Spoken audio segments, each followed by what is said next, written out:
the bell icon on YouTube and don't miss another update. தலைவர்களோட பாதுகாப்பு அப்படிங்கிறது ரொம்ப முக்கியமானது. இதுல எந்த நாடும் எந்த நாட்டு தலைவர்களும் விதிவிலக்கே இல்லை அப்படிங்கிறதா. உலகம் பூரா இராணுவ பிரசன்ஸை வச்சு மிரட்டிக்கிட்டு இருக்கக்கூடிய நாடு, மறைமுகமா உளவுத்துறையை இறக்கி உலகம் பூரா உள்ள தலைவர்களுக்கு அச்சுறுத்தலா இருக்கக்கூடிய நாடு அப்படின்னு பார்த்தோம்னா பட்டியலில் முதல் இடம் அமெரிக்காவுக்கு தான் இருக்கும். அந்த அமெரிக்காவே பல காலங்களுக்கு முன்னாடி சிட்டிங் அதிபர்களே இழந்திருக்கு. அதுக்கடுத்து பல அடுக்கு பாதுகாப்பெல்லாம் போட்டு இன்ன வரையும் சுத்திக்கிட்டு இருக்கக்கூடிய நபர்கள் தான். அப்படி இருந்தும் முன்னாள் அதிபர் ட்ரம்ப் மீது ஒரு துப்பாக்கி சூடு எப்படி கோட்டை விட்டார்கள் அப்படின்னு தெரியல. வரும் நாட்கள்ல வெளியிடப்படும். இப்போதைக்கு என்ன காரணம் அப்படிங்கிறது தெளிவா தெரியல. ஆனா தீவிரவாதியா இருக்கிறதுக்கு வாய்ப்புகள் மிக மிக குறைவு அப்படின்னு சொல்லப்படுது. ஆனா எதுவுமே கன்ஃபார்ம் பண்ணல. காரணம் என்ன அப்படின்னா, சுட்டு கொல்ல அந்த தீவிரவாதியை இமீடியட்டா இவர்களும் சுட்டு கொண்டுட்டாங்க. அவர் ட்ரம்ப்பை நோக்கி சுடுறாரு. கூட்டத்தில் இருந்த ஒரு நபர் பலியாகிறார். இன்னொரு தோட்டாவோ இல்லை முதல் தோட்டாவே ட்ரம்ப் மேலே பட்டுச்சாங்கிற டீட்டெயில்லாம் இன்னும் வெளியில் வரலை. ஆனால் ஃபயர் ஆன உடனே பதிலுக்கு இந்த பக்கம் உள்ள ட்ரம்ப்போட பாதுகாவலர்கள் அவர்களும் சுட ஆரம்பிச்சிட்டார்கள். அதனால அந்த இடத்துலயே அந்த நபர் சுட்டு கொல்லப்படுறார். 20 வயசு அப்படிங்கிறாங்க. அமெரிக்கனா இல்லை அமெரிக்காவுக்கு வந்தவனா இல்லை வெளிநாட்டு பிரஜையா, இதெல்லாம் டீட்டெயிலாக போக போக தான் தெரியும். தனி மனிதர் இல்லை பின்னாடி ஒரு இயக்கம் இருக்கா, அமெரிக்க அரசியல் தானா இல்லை வெளிநாட்டு அரசியல் இருக்கா, இது எல்லாமே அடுத்தடுத்து வெளியில் வரும். ஆனால் அமெரிக்காவுக்கு இது ஒரு பெரிய ஒரு சம்பவம் தான். ஏன் அப்படின்னா முன்னாள் அதிபர், அதே சமயம் அடுத்த அதிபரும் இவர் தான் வருவார் அப்படின்னு வாய்ப்புகள் பிரகாசமாக இருக்கிற நேரத்தில் இப்படி ஒரு சம்பவம் நடந்திருக்கு. ட்ரம்ப் அவர்கள் கொல்ல முயற்சி, அதாவது தேர்தல் காலத்தில் கொல்ல முயற்சி அப்படிங்கிறது ஏற்கனவே நடந்திருக்கு. ஆனால் அந்த துப்பாக்கியை தூக்கிட்டு வந்த நபரை கூட்டத்திலே வச்சு கைது பண்ணிட்டார்கள். அப்போ ட்ரம்ப்பை ஸ்டேஜை விட்டு ரொம்ப பத்திரமா கூட்டிகிட்டு போன காலகட்டம்லாம் இருக்குது. திருப்பி அவரை கைது பண்ணதுக்கப்புறம் வந்து பிரச்சாரத்தை தொடங்கின காலகட்டமும் இருக்குது. இதே தேர்தல் சமயத்தில் தான், இந்த தேர்தல் கிடையாது, கடந்த தேர்தல்கள். இந்த தடவை அந்த மாதிரி இருக்கிறதுக்கு வாய்ப்பு இருக்குது. ஆனால் இங்கே ஃபயர் ஓப்பன் பண்ணப்பட்டிருக்கு. அதுதான் இங்கே கூடுதலான சிக்கல். சரி, துப்பாக்கியோட எப்படிப்பா உள்ளுக்குள்ளே வந்தாங்க, அந்த அளவுக்கு கோட்டை விட்டீர்கள் அப்படின்னு பார்த்தோம்னா, இந்த ஜோன், அதாவது இவர்கள் கண்காணிப்புக்கு ஜோனுக்கு வெளியில இருந்து தான் ஃபயர் பண்ணார்கள் அப்படின்னு ஒரு தகவல் வருது. இல்லை உள்ளுக்குள்ள இருந்தா ஃபயர் பண்ணான்னு இன்னொரு தகவல் வருது. ஆனால் ஃபயர் ஆரம்பித்த உடனே இந்த பக்கத்துல இருந்து ஸ்னைப்பர்கள் பதிலுக்கு சுட ஆரம்பிச்சிட்டார்கள். அதனால இமீடியட்டாக அந்த நபர் வீழ்த்தப்பட்டார். ஆனால் கூட்டத்தில் ஒரு நபர் இறந்திருக்கார்கள், 2 நபருக்கு அடி, ட்ரம்ப்புக்கும் அடி. அவரை இமீடியட்டாக ஸ்டேஜில் இருந்து அப்புறப்படுத்துகிறார்கள். அந்த காட்சி தான் உலகம் முழுக்க இன்னைக்கு வைரல் ஆகிக்கிட்டு இருக்கு. காரணம் ஹெவி வெயிட், ஒரு பெரிய டிக்கெட் அப்படின்னு சொல்லலாம். அதுவும் அமெரிக்காவோட ஹெவி வெயிட்டு அப்படிங்கிறனால உலகம் முழுக்க இருக்கக்கூடிய நபர்கள்லேயே செல்வாக்கான நபர் அப்படின்னு எடுத்துக்கலாம். அப்படி இருந்தும் பாதுகாப்புல இவர் குளறுபடியா அப்படிங்கிற கேள்விதான் எல்லார் மனசுலையும். எல்லா பக்கமும் பிரச்சனை இருக்கும். உஷாரா இருந்தா மட்டும்தான் தப்பிக்க முடியுங்கிறக்கு இந்த சம்பவம் நல்ல ஒரு உதாரணம்.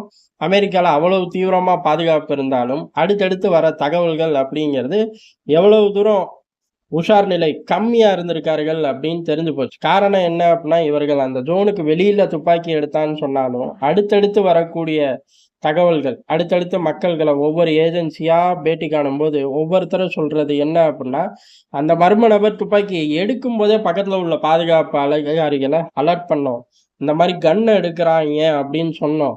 அவர்கள் அதுக்கு ரியாக்ட் பண்றதுக்குள்ள இவன் ஃபயர் பண்ண ஆரம்பிச்சிட்டான். ஒருவேளை நாங்க பார்த்த மாதிரி அவங்க பார்த்துருந்தா அவங்க ரியாக்ட் பண்ணியிருக்கலாம், இந்த ஃபயரே நடக்காம தடுத்திருக்கலாம், இந்த துப்பாக்கி சூடே நடக்காம தவிர்த்திருக்கலாம் அப்படின்னு சொல்லியிருக்கார்கள்.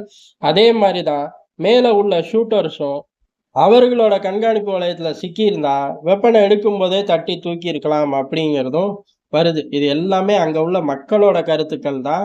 இன்னும் ஏஜென்சிகள் இதை டெவலப் பண்ணணும், உண்மையான காரணத்தை அமெரிக்கா வெளியிடணும். இந்த மாதிரி பல சிக்கலான விஷயங்கள் இருக்கு. இது முற்றிலும் உள்நாட்டு அரசியலோட போச்சு அப்படின்னா அங்க தேர்தல், அங்க உள்ள அரசியல், ஏன்னா 2 கட்சிகள் இதுக்குள்ள முடிஞ்சு போயிடும். ஆனா இதுல வெளிநாட்டு தொடர்பு இருக்கு, இல்ல தீவிரவாதிகள் தொடர்பு இருக்கு அப்படின்னா அங்கதான் சிக்கல் ஜாஸ்தி. தீவிரவாதிகளோட தொடர்பு இருந்துச்சு அப்படின்னா இது அமெரிக்கா விதைச்ச விதை தான், என்னைக்கோ எங்கேயோ போட்ட விதை தான் முளைச்சு வந்திருக்கு. வெளிநாடு தொடர்புகள் அப்படிங்கிறது ரொம்ப ரேர் தான், ரொம்ப ரொம்ப ரேர், இல்லைன்னு கூட சொல்லிட்டு போயிடலாம்.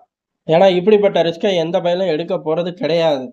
ஆனா தீவிரவாதிகளா இருக்கிறக்கு சான்சஸ் இருக்கு. அப்படி இருந்தா முழுக்க காரணம் அமெரிக்கா தான். என்னைக்கோ ஏதோ ஒரு காலகட்டத்துல ஏதோ ஒரு இயக்கத்த வளர்த்துருப்பாய்ங்க. அந்த இயக்கம் தான் பெருசா வந்து முன்னாடி நிக்கும். அப்ப "அனுபவி ராசா" அப்படின்னு சொல்லலாம். இனிமேவாச்சும் "திருந்து ராசா" அப்படின்னு சொல்லலாம். ஆனா இது 2யுமே செய்ய மாட்டாய்ங்க. வழக்கம் போல அந்த இயக்கத்த வேரோட அறுக்கறக்கு போராடுவாய்ங்க. அப்படி போராடும்போது அந்த போராட்டம் பெரும் போராட்டம் ஆயிருச்சு அப்புட்ன்னா, அதுக்கு கிளை இயக்கத்த ஒண்ண வளர்த்து அந்த இயக்கத்த வேரோட அறுப்பாய்ங்க. அப்புறம் கிளை இயக்கம் கொஞ்ச நாள் கழிச்சு பெருசா வளர்ந்து வந்து இவர்களையே எதிர்க்கும்.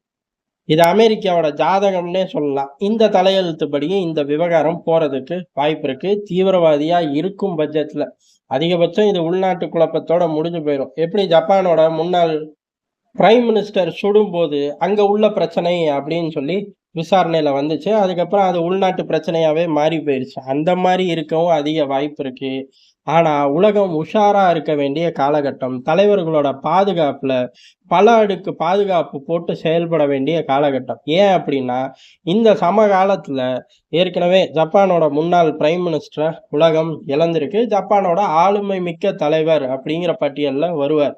அடுத்த கட்டமா இப்ப சமீபத்துல ஸ்லோவாக்கியாவோட பிரைம் மினிஸ்டர் இதே மாரி தான் கூட்டத்துல சுடப்பட்டார். இப்ப அமெரிக்காவோட முன்னாள் அதிபர் சுடப்பட்டிருக்கார் அப்படிங்கிறது தான்.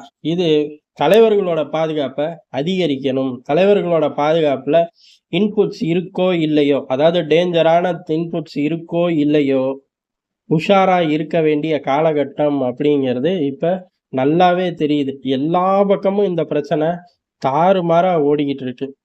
அதனால வரும் நாட்கள் அப்படிங்கிறது பாதுகாப்பு தீவிரமாகும்.